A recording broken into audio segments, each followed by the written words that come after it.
Então, como nós vimos na semana passada, nós iniciamos falando um pouco a respeito de dízimos e de ofertas. O nosso foco aqui é nós fazermos termos uma visão geral de como é que era o ato das contribuições do Antigo Testamento, como era o ato das contribuições já no Novo Testamento, encontrar aí as similaridades e as diferenças talvez, e por fim caminharmos para o princípio da generosidade, que é o foco necessariamente dessa lição. Nós não estamos falando apenas dessas modalidades de ofertas, mas estamos falando sobre o coração doador. Vemos isso no Antigo Testamento, estabelecido por Deus para alguns fins, como nós vimos na semana passada. Vemos no Novo Testamento alguns desses fins preservados, de forma a ser transportado aquilo que era feito em Israel para aquilo que é feito agora dentro da igreja de Cristo. Mas no final das contas nós vamos ver então quando é que essas duas coisas se casam, ou o princípio por trás da lei no que diz respeito às ofertas e aos dízimos. Nós vemos então na semana passada, eu vou dar uma breve passada em tudo que nós falamos na semana passada, que nós vimos do Antigo Testamento. Nós vemos a instituição dos dízimos, das ofertas, que nada mais era do que retirar proporcionalmente, lembre-se sempre dessa palavra, proporcionalmente, parte daquilo que se obtinha, entregar isso no templo, isso no Antigo Testamento, para a manutenção do templo, suprimento das pessoas envolvidas nos ofícios religiosos e para a assistência social aos necessitados. Esses eram os 3 usos dados às ofertas que eram levadas ao templo: a manutenção dos próprios trabalhos oficializados ali no templo, o suprimento daquelas pessoas que eram os oficiais do templo e também a assistência aos necessitados dentro do povo de Israel. Vimos na semana passada também que a palavra dízimo, ela significa literalmente a 10ª parte, ou 10%, como nós vemos em Levítico 27:32, o texto que diz: os dízimos dos seus rebanhos, 1 de cada 10 animais, que passe debaixo da vara do pastor, este será consagrado ao Senhor. 1 de cada 10, a 10ª parte, isso era então entendido como dízimo. A palavra dízimo, ela traz esse significado, que é a 10ª parte daquilo que se recebe ou daquilo que se tem. Os dízimos, eles eram entregues no templo, como nós vimos, para a manutenção dos trabalhos do templo. Vemos isso também lá em Malaquias capítulo 3, Deus dizendo ao povo: tragam os dízimos para o depósito do templo, para que haja suprimento na minha casa. Esse suprimento era gasto, como eu disse, nessas 3 modalidades, nas próprias festas religiosas, ou os ofícios religiosos do povo, para alimentar os oficiais religiosos e as suas famílias, e também para a assistência ao necessitado. A contribuição também era para a manutenção dos oficiais, como nós vimos lá em 2 Crônicas, capítulo 31, versos 4 a 10. Então, a tribo de Levi, abra sua Bíblia em Números, esse texto nós não lemos na semana passada, Números 18.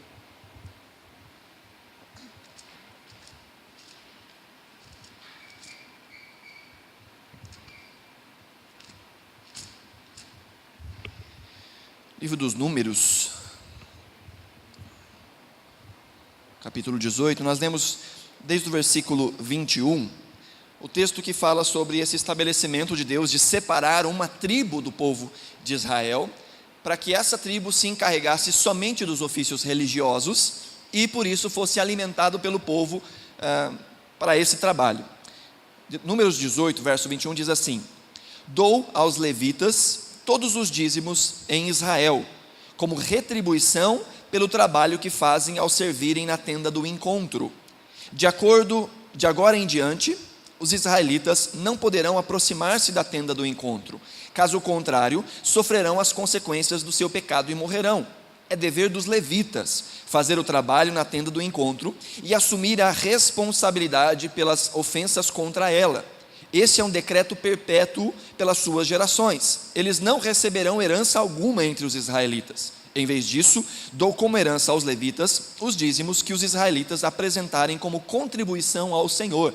É por isso que eu disse que eles não teriam herança alguma entre os israelitas. Vemos então que Deus havia instituído, dentre as ofertas dadas pelo povo à casa do Senhor, que parte disso seria para o suprimento dos levitas. Quando nós falamos que Israel era dividido em 12 tribos, na verdade Israel era dividido em 13 tribos. Só que dessas 13 tribos, uma não tinha território. Essa era a tribo dos levitas. Eles não tinham uma possessão, eles não tinham terreno para eles mesmos. Eles moravam no meio das outras tribos, entre as outras tribos, e eles se alimentavam daquilo que era ofertado ao Senhor no templo. Parte daquilo que era recebido no templo, então, era para custear a vida dessa tribo, porque Deus havia estabelecido intermediários entre a sua presença e o povo. Como o povo se entendia como pecador, e Deus declarava: vocês são pecadores, vocês não podem permanecer na minha presença. Então Deus estabeleceu uma tribo exclusiva, pessoas exclusivas, para que pudessem oficiar diante dele, apresentar os pecados, as ofertas do povo diante de Deus. Todas essas coisas, elas são figura de Cristo, elas apontam para Cristo como nosso intermediário. Como somos pecadores, não podemos nos achegar diante de Deus, e desde o Antigo Testamento, Deus mostra ao seu povo que só podemos nos achegar a Ele por meio de um intermediário, e esse intermediário na Nova Aliança fica muito claro que é o próprio Cristo.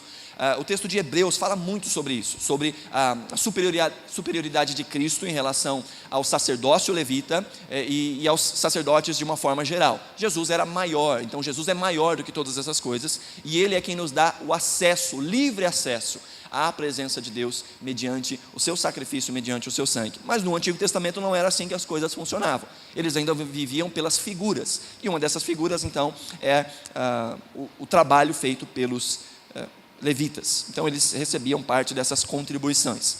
Então o dízimo também sustentava os necessitados dentre o povo de Israel. Nós vimos isso em Deuteronômio 26, os versos 12 e 13, falando sobre um tipo de dízimo que era dado a cada 3 anos. A cada 3 anos o povo recolhia um dízimo, e esse dízimo então era entregue para alimentar aqueles que estavam necessitados no meio do povo de Israel.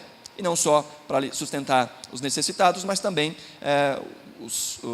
a oferta era dada, ou os dízimos eram dados, não daquilo que se sobrava, ao contrário, se tirava os primeiros frutos. Há um momento na história de Israel em que o povo está tão inclinado ao pecado e à desobediência, que eles começam a levar à presença do Senhor aquilo que lhes sobravam, ou aquilo que para eles não teria uso. Então levavam um boi manco, levavam uma ovelha doente, aquilo que para eles não tinha proveito, era isso que eles apresentavam diante de Deus. Deus traz juízo sobre o povo por causa da sua falta de temor diante daquilo que o Senhor estava pedindo para eles. E em determinado momento Deus inclusive diz: olha, afaste de mim os cânticos de vocês, porque eu não vou mais ouvir o que vocês estão fazendo. Vocês me honram com os lábios, mas o vosso coração está distante de mim.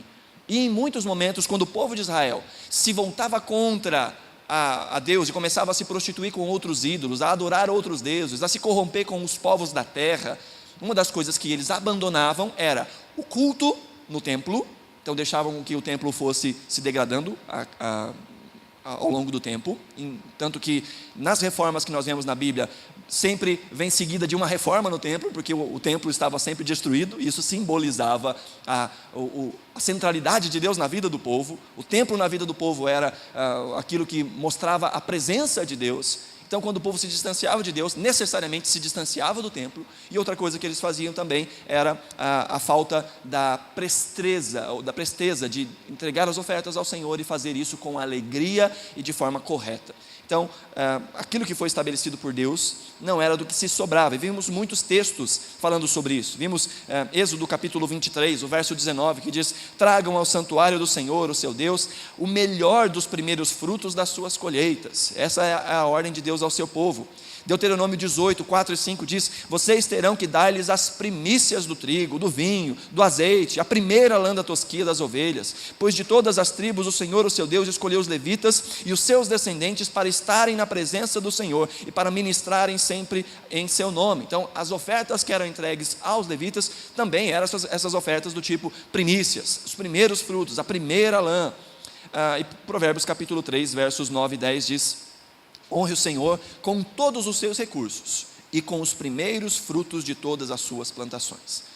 Então falando da integralidade de como o povo de Israel administrava os seus recursos. Não era só com parte que eles deveriam ser fiéis inclusive na administração daquele que ficava a cargo deles, para o seu próprio uso, para o seu próprio benefício, que fizesse isso com sabedoria, dando honra a Deus no uso das suas dos seus recursos, mas também lembrando-se da lei do Senhor e entregar a Deus aquilo que fosse primeiro, as primícias. Vimos também sobre o ato de doar no Novo Testamento, começamos a ver isso na semana passada. Vimos que também segue esses mesmos princípios, o princípio da proporcionalidade, o princípio do planejamento e também usado, e nós vamos ver isso um pouquinho mais hoje, também usado na necessidade da obra do Senhor e na assistência dos necessitados em meio ao povo de Deus.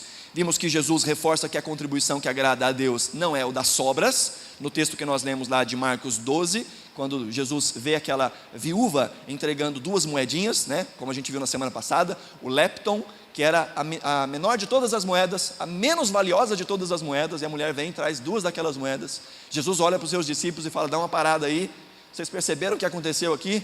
Essa mulher veio e entregou a oferta melhor do que todos os outros, porque esses aqui entregaram das suas riquezas aquilo que lhes sobrava, mas essa mulher, da sua pobreza, tirou tudo o que tinha diante do Senhor. Então, no final das contas, a questão não é a quantidade, mas a qualidade do nosso coração ao ofertarmos diante do Senhor. Jesus reforça isso diante dos seus discípulos. Nós vimos também que as contribuições devem ser planejadas e proporcionais. 1 Coríntios capítulo 16, verso 2, lemos na semana passada. Paulo diz àqueles irmãos em Corinto, dizendo, no primeiro dia da semana, então aí uma programação, no primeiro dia da semana, o dia em que eles se reuniam para cultuar o Senhor, o domingo, cada um de vocês separe uma quantia, e aí vem a proporcionalidade, de acordo com a sua renda, reservando-a para que não seja preciso fazer coletas quando eu chegar. Então Paulo já tinha esse costume não só em Corinto, mas em outras igrejas as quais ele tinha a supervisão de recolher oferta, e essas ofertas aqui, desse capítulo 16, nós vamos ver também em 2 Coríntios 8, elas eram levadas a Jerusalém, de uma forma ainda mais especial para a assistência dos irmãos em Jerusalém, que estavam passando por grandes dificuldades. Então Paulo fala aos irmãos da igreja de Corinto: separem em um dia específico, planejem, para que no primeiro dia da semana vocês separem. Mas separe qualquer coisa, não, separe de acordo com aquilo que você pode, de acordo com a sua renda. Você conhece os seus limites e você conhece também a sua disponibilidade. Não faça nem mais, mas também não faça menos. Faça de acordo com aquilo que você tem. Nós vemos também esse mesmo argumento sendo levantado aí em 2 Coríntios capítulo 8. O apóstolo Paulo está escrevendo aqui para nós é a segunda carta, mas na verdade essa é a quarta carta que Paulo escreve a Corinto. A primeira nós não temos, a terceira nós não temos. A primeira carta que nós temos de Corinto aqui é na verdade uma resposta que Paulo dá ao povo que havia escrito para ele. Então em muitos momentos na primeira carta de aos Coríntios, a gente vai ver a expressão quanto a isso, respondendo uma pergunta que havia sido feita. Inclusive Paulo fala nessa carta que ele havia recebido questionamentos daqueles irmãos. Então, como resposta, ele escreve. Então, na sua primeira carta, um dos questionamentos que ele responde era a respeito das ofertas. Ele vai começar o capítulo dizendo: quanto à assistência aos santos, ou quanto às ofertas, aí ele vai trazer todos os ensinamentos. Na sua segunda carta aos Coríntios, no capítulo 8, verso 12, ele diz: porque se há prontidão, a contribuição é aceitável. De novo, ele está falando sobre contribuição financeira. É só ler de novo o capítulo 8 depois. Diz assim: porque se há prontidão, a contribuição é aceitável, de acordo com aquilo que alguém tem, e não de acordo com o que não tem. A mesma coisa lá no versículo 3, alguns versículos anteriores, ele diz: pois dou testemunho de que eles deram tudo o que podiam. Aí ele fala de uma exceção. A regra era, cada um dê de acordo com o que tem. Mas esses irmãos, ele está falando aqui dos crentes da Macedônia, ele diz: esses irmãos deram o que podiam e além do que podiam, mas fizeram isso por quê? Por iniciativa própria. O ir além é de iniciativa própria, deve ser um desejo que brota no nosso coração, mas aquilo que nós somos chamados a fazer é dentro da nossa proporcionalidade, dentro das nossas posses, da nossa possibilidade. Foi aí que nós paramos na semana passada. Nessa semana, então, a gente vai dar continuidade, tentando fechar aqui, pelo menos, o Novo Testamento e iniciarmos o princípio da generosidade, para ver se na semana que vem a gente consegue terminar. Então, como nós vimos, essas ofertas eram planejadas e proporcionais. E para que elas eram usadas? parte também era usado para a manutenção àqueles que ministram a palavra, os oficiais religiosos. Assim como no Antigo Testamento, parte daquilo que a igreja recebia, ou o templo recebia, era para o sustento dos seus oficiais, nós vemos esse mesmo princípio sendo estabelecido no Novo Testamento. Quando Paulo escreve a Timóteo, seu discípulo, dando instruções a respeito da igreja e de como é que a igreja deveria se portar em relação à sua administração, a vida dos irmãos uns com os outros, a forma de se relacionar para com a sua liderança, a forma de tratar inclusive as viúvas, dando assistência social. Paulo vai dizer no capítulo 5, do verso 17, a respeito de como é que os presbíteros devem ser cuidados. Ele diz: os presbíteros que lideram bem a igreja são dignos de dupla honra. A versão revista e atualizada traz aqui a palavra mais fiel à tradução original. Não sei se alguém tem aí a revista atualizada. Ela diz que aqueles que cuidam bem são dignos de duplo honorário, falando a respeito inclusive dessa ideia do pagamento. Então são dignos de dupla honra, especialmente aqueles cujo trabalho é a pregação e o ensino, ou também na versão revista atualizada, aqueles que se afadigam na pregação e no ensino. E aqui ele vai citar 2 textos. Ele diz: porque a Escritura diz: não amordace o boi enquanto está debulhando o cereal, e o trabalhador merece o seu salário. Se você ler depois a sequência, não só desse texto, mas de outro texto em que Paulo fala sobre esses mesmos versículos, você vai ver que Paulo está conectando isso diretamente com o suprimento das pessoas oficiais dentro da ministração da palavra de Deus, e o alimento sendo trazido a elas também. Só uma coisa que eu quero destacar, isso já não faz tanto parte daquilo que nós estamos tratando aqui sobre dízimos e ofertas, mas é interessante aproveitar o texto. O versículo 18 nos mostra Paulo citando 2 escrituras. A primeira, ele está citando um texto do Antigo Testamento que está na lei de Moisés. A segunda não está no Antigo Testamento. A segunda citação que Paulo está fazendo aqui está registrado no livro de Lucas. Então aqui Paulo não só está ensinando, mas está mostrando que aos olhos daquela comunidade, o Novo Testamento que estava sendo escrito já era encarado como escritura, já era encarado como a mesma autoridade das escrituras do Antigo Testamento. Alguns vão dizer que as escrituras do Novo Testamento não têm o mesmo peso das escrituras do Antigo, porque as escrituras do Antigo, Jesus mesmo deu o seu parecer a respeito delas. Jesus explicava e citava as escrituras do Antigo Testamento, ao momento em que Jesus está no caminho de Emaús, junto com 2 dos seus discípulos, e diz o texto que Jesus, começando da lei, passando pelos profetas e os livros poéticos, os salmos, Jesus explicou a eles tudo o que dizia a respeito dele.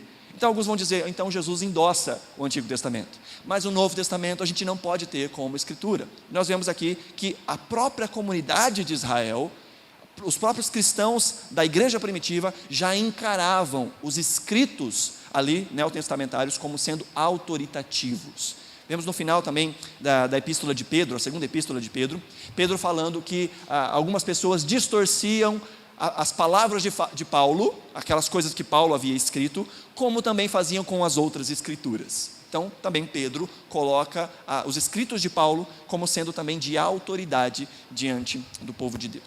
Mas isso também é só um parênteses. Então aqui nós vemos Paulo falando a Timóteo que aqueles que ministram a palavra deveriam ser supridos também na sua vida material. 1 Coríntios capítulo 9, versos 13 e 14, Paulo reforça também essa ideia. Ele diz: vocês não sabem que aqueles que trabalham no templo alimentam-se das coisas do templo? E que os que servem diante do altar participam do que é oferecido no altar? Da mesma forma, o Senhor ordenou àqueles que pregam o Evangelho que vivam do Evangelho. No capítulo 9 de 1 Coríntios, Paulo está fazendo uma defesa, inclusive, dos seus direitos como apóstolo. Paulo abriu mão dos seus direitos como apóstolo. Paulo diz aos corintianos lá: olha, eu não quis ser pesado para vocês, então eu abri mão, mas não quer dizer que eu não tenha esse direito. E ele vai dizer: olha, o trabalhador é digno do seu salário. Ele vai falar sobre, se nós plantamos a vocês coisas espirituais, seria errado colhermos de vocês coisas materiais? Paulo vem trazendo todo esse entendimento para dizer que aqueles que ministram a palavra do Senhor também devem ser sustentados. É claro que essa aqui é é a norma, por assim dizer. Mas há aqueles que escolhem abrir mão disso. Há aqueles que compartilham a sua vida entre ministério e uma outra atividade que não seja uma atividade religiosa. Eu odeio falar a palavra secular. Não é a ideia de secular, porque um crente não tem vida secular. Tudo que ele faz é para a glória de Deus.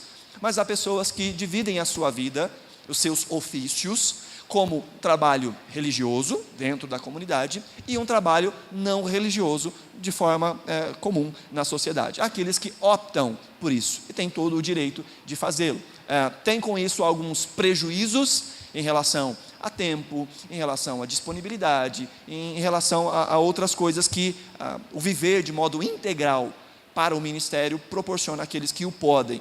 Em alguns lugares as comunidades não têm sequer condições de sustentar os seus ministros, e por isso alguns pastores têm que inclusive ter uma dupla jornada, por assim dizer. Mas o que Paulo está dizendo é, quando possível, e sempre que possível, que sejam sustentados aqueles que são oficiais no meio do povo de Deus, aqueles que pregam o Evangelho, que vivam do Evangelho. Nós vemos também que no Novo Testamento, o ato de dar estava relacionado com a ajuda aos irmãos necessitados, que também são chamados de os santos. A igreja também compartilhava de forma organizada, trazia aos pés dos discípulos para que fosse distribuído àqueles que eram necessitados. Atos capítulo 11, verso 29 e 30, nós vemos isso acontecendo. Diz o texto assim: os discípulos, cada um, de novo a proporcionalidade aí, cada um segundo as suas possibilidades, decidiram providenciar ajuda para os irmãos que viviam na Judéia, e o fizeram enviando suas ofertas aos presbíteros, pelas mãos de Barnabé e Saulo. Mais uma vez vemos aí no que diz respeito às ofertas e aos dízimos, o princípio da proporcionalidade, de forma que, novamente, de uma forma voluntária, espontânea. Desde o apedrejamento de Estevão, os cristãos se dispersaram de Israel. Nós vemos lá em Atos capítulo 4, lá pelo versículo 34, se não me falha a memória, que não havia necessitados no meio do povo de Deus, porque os irmãos vendiam o que tinham e contribuíam com aqueles que não tinham. O texto vai dizer que não havia ninguém que tivesse de mais e ninguém que tivesse de menos. Eles viviam de uma forma comunitária, mas isso não dura muito tempo. Com o crescimento do cristianismo ali na região de Israel e de Jerusalém, na Judéia, vem a perseguição, e o primeiro mártir ali, o irmão Estevão, o diácono Estevão, diz o texto de Atos capítulo 8, que a partir daquele momento, os irmãos, exceto os apóstolos, se dispersaram para várias partes da região. Somente os apóstolos ficaram em Jerusalém, e a igreja começou a sofrer uma grande perseguição, e isso trouxe grandes problemas para aqueles que eram cristãos, já não tinham mais condições sequer de se alimentarem. Aqueles que voltaram em outro tempo também já não encontravam um espaço na sociedade, então havia uma grande fome. Fora isso, houve naqueles tempos uma grande fome em todo Israel. Então havia em Jerusalém pessoas ou pobres no meio do povo cristão.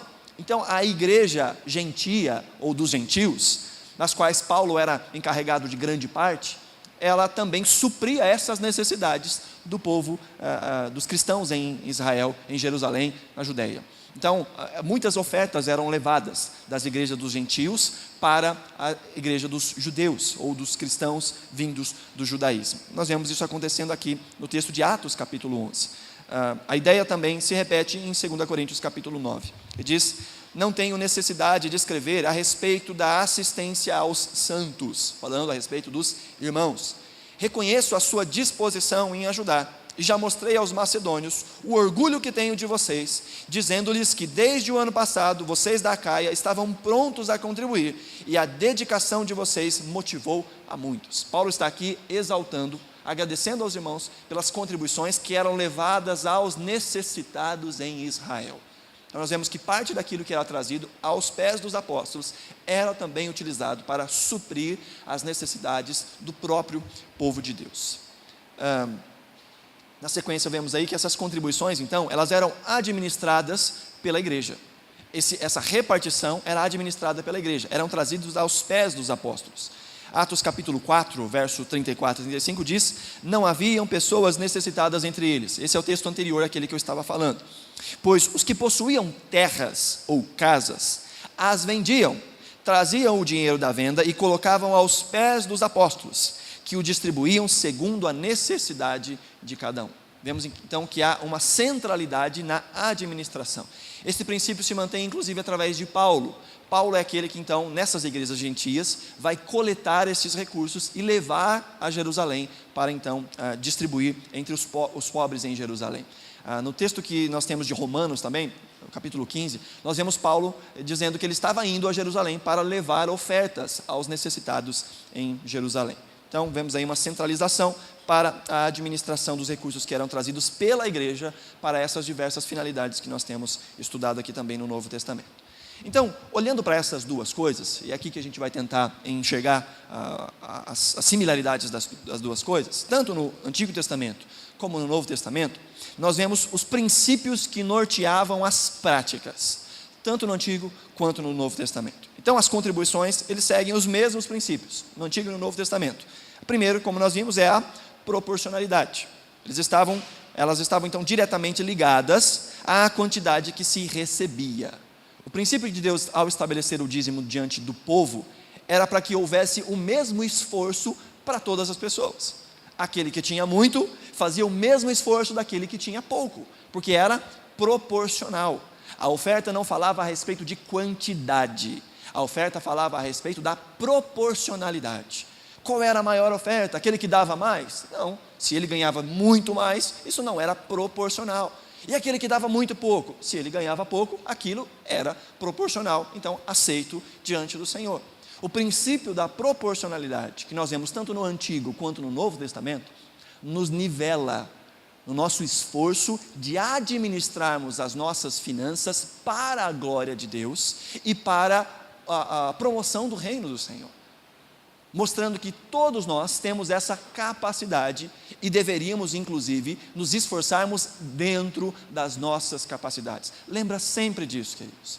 Como eu falei logo no início, na semana passada dessa lição, falar sobre contribuição financeira dentro da igreja hoje tem se tornado cada vez mais um tabu, porque há muito excesso. Quando se fala, por exemplo, a respeito de bênçãos de Deus, muitas pessoas vão dizer que primeiro precisa se lançar uma semente, qualquer sentido de bênção. Bênção no casamento, bênção na família, bênção de emprego, bênção de cura, sempre tem que lançar uma semente. E quando falam-se sobre semente, fala-se sobre dinheiro.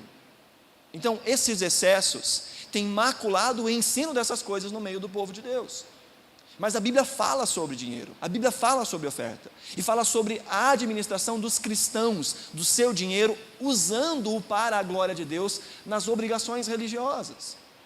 Então nós não podemos dizer não tem, mas também nós não podemos dizer é igual se prega na TV. Nós temos que tentar enxergar, tanto no Antigo Testamento quanto no Novo Testamento, os princípios norteadores daquilo que é chamado de a mordomia cristã. O bom uso dos recursos que Deus nos tem dado. E isso fala de todos os recursos, não só recurso financeiro, mas o tempo que Deus tem nos dado, a força que Deus tem nos dado, a influência que Deus tem nos dado. Todas essas coisas devem ser usadas para a glória de Deus, não só para a nossa satisfação. Nós vamos ver mais à frente um texto que fala sobre isso. Paulo fala isso a Timóteo, dizendo sobre os ricos. Ele diz, olha, ensine aos ricos para que eles sejam ricos também de boas obras. Que eles também não só tenham dinheiro, mas tenham boas obras e compartilhem aquilo que têm. Porque Deus nos dá o dinheiro para a nossa satisfação. A primeira coisa que ele fala, Deus nos dá condições para que sejamos mantidos para a nossa satisfação. Deus é bom e Ele nos acrescenta recursos para que tenhamos uma vida correta. Às vezes Deus nos dá além daquilo que nós precisamos e devemos dar glória a Deus por isso. Mas o nosso coração não deve estar preso aos nossos recursos financeiros.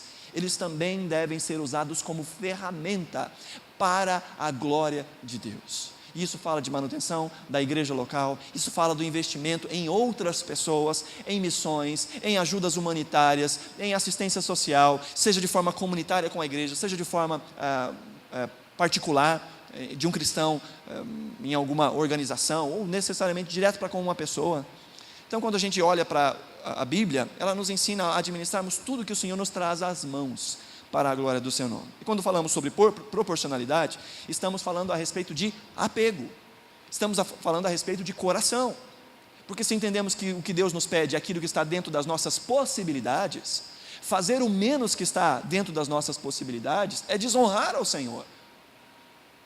Nós estamos falando de uma questão de condições, e isso, de novo, fala de todas as áreas da nossa vida. Há um texto que diz que maldito é aquele que faz a obra do Senhor relaxadamente. Há um outro texto que Paulo fala: aquilo que vier à sua mão, faça com excelência, como que a Deus e não a pessoas, não a homens. Use as coisas que Deus tem te dado para administrar da melhor maneira que você pode. Isso fala sobre proporcionalidade. Amém, queridos? Na sequência nós vemos aí o outro princípio, que era o princípio da constância. Então esse não era um ato único, não era uma coisa que acontecia uma única vez. No Antigo Testamento, essa constância era menor, porque diferente dos nossos tempos, em que nós somos supridos na nossa cultura mensalmente, nos Estados Unidos, por exemplo, eles recebem semanalmente. Na nossa cultura, a gente recebe mensalmente.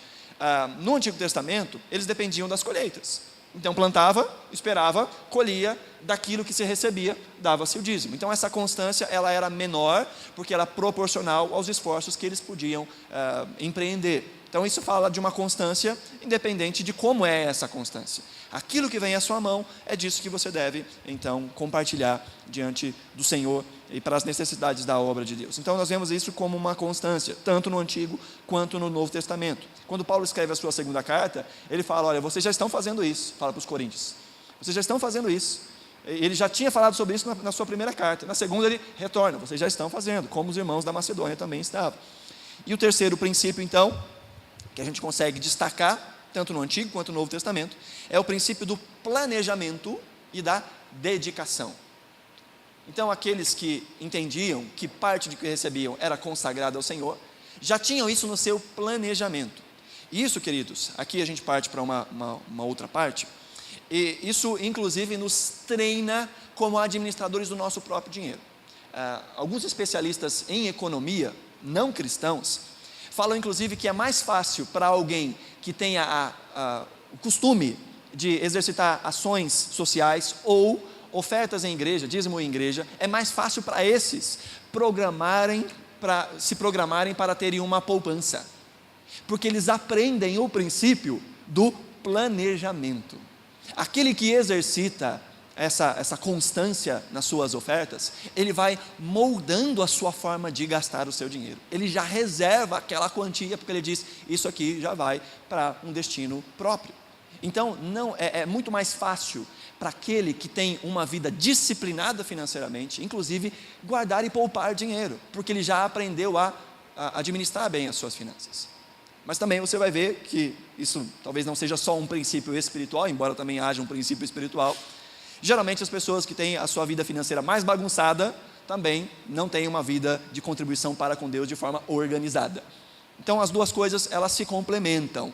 Nós vemos aí um caráter que é um caráter espiritual, sobre o coração, onde está colocado o coração, mas também vemos um caráter pura e simplesmente administrativa, de saber manejar os seus recursos. E é óbvio que geralmente, quando as coisas começam a apertar, a primeira fonte que seca é a fonte que é destinada a coisas espirituais. Então vem a crise, às vezes não se corta o clube, não se corta as saídas, a pizzaria, mas Deus vai ter que entender que esse mês eu vou ter que dar uma segurada, né? Então isso vai mostrando, queridos, presta atenção nisso, e eu estou falando isso com todo o amor, isso vai mostrando um pouco do nosso coração e das nossas prioridades, e nós temos que tomar sempre muito cuidado. De novo, ofertas e dízimos falam de voluntariedade, falam de amor, falam de um coração entregue diante do Senhor, mas também falam a respeito de como é que nós estamos diante de Deus, e como é que nós enxergamos a vida de fé e as demais coisas. Então, planejamento e dedicação não era improvisado, era na verdade um provisionamento que se fazia dentro do seu orçamento, e eram entregues também, como nós vimos, aquilo que era melhor. Nós vemos Paulo exaltando os macedônios diante dos corintianos lá, dizendo: olha, eles deram aquilo que estava dentro das possibilidades e fizeram ainda mais, foram além, por iniciativa própria. Então vemos aí a dedicação. Então vemos também como princípios norteadores, aqueles 3 ali são a base de tudo que nós estamos falando. Então tanto no Antigo quanto no Novo Testamento, o povo de Deus é orientado a contribuir para o suprimento das necessidades da obra de Deus e para que ela possa promover os seus trabalhos assistenciais. A igreja do Senhor e seus obreiros não devem andar em nenhum dos extremos, nem se mover visando apenas lucro. Há um texto na Bíblia que diz, olha, alguns pensam que a piedade é fonte de lucro.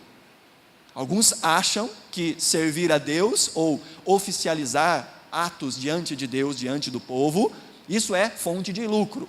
E não é difícil a gente enxergar isso na nossa sociedade. Pessoas que, em nome da fé, escravizam outras pessoas. Escravizam através do medo.